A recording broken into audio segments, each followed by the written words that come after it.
Hello everybody, welcome to this video of myself and Mr. Simon Bates. Hello. And we're here to look at a pre-owned tenor saxophone in our stock currently, which is Keilwerth SX90R. Big sound, big saxophone, big bell, big man to try it. The Keilwerth do feel different. That's because of their key pearl feel, and the layout is a bit different. I know we've talked about that on other videos, but for someone watching this, they may not have seen that. So they feel big, but they sound big, right? That's absolutely right. Yeah. I mean, really huge sound. Yeah, I mean, you know, it's a Keilwerth. Yeah. you and I both exactly know what you mean when you say it's a Keilwerth. They do have this kind of curious feel, but you know, it's as I said, you know, it's kind of like you need fingers like a bunch of bananas to play them, because they're, you know, it's not strictly true, but no. You know what I mean. Don't try it at home, kids. No, yeah. they are big, beefy saxophones. You know, Yeah. and I think the reward for that is definitely in the sound. So they do have this big, large bell.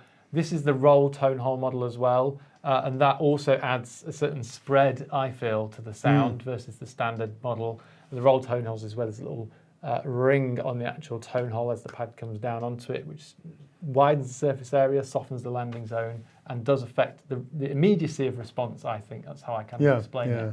It's also got the adjustable side keys there. Yes, that's true. Yeah, you don't need any key risers or anything on there if you've got big hands, which you might have if you play a Keilwerth. Yes, and you've got bananas as well. So those are all fully adjustable to whatever height with little wrench kind of things that comes with these. So I think this particular one, condition is really good. The lacquer's very clean, isn't it? No, it's great. Yeah. A tiny couple of usual sort of aesthetic bits where sling hooks or, you know, but really with stretching, I would say it's a 95%er in terms of I think you're right. I mean, even around here, there's nothing untoward really. Pads are very clean and fully checked in the workshop like usual. So maybe Simon, just give us a little bit more of a hoot maybe so we can hear it.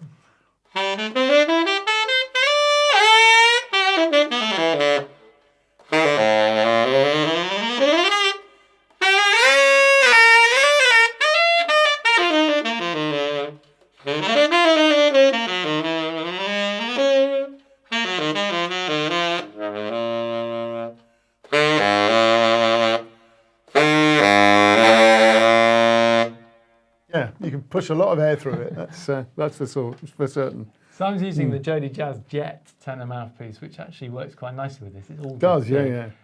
Ernie Watts, massive Keilwerth player, fantastic jazz. Crikey, I mean, Ernie Watts. Don't need to say any more if you know your jazz. No, and I've been lucky enough to see him play one of these actually at a Dorks event, and he sounded incredible. I think he sounded better on the Yamahas. No.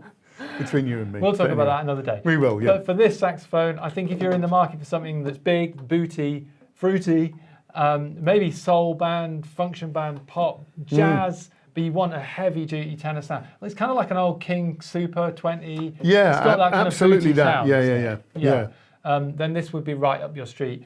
Probably not a classical horn per se, or a more subtle thing per se, but I'm sure you could do that with the right mouthpiece. Yeah, of course. But yeah, Simon, give us a little blowout, please. Thank you.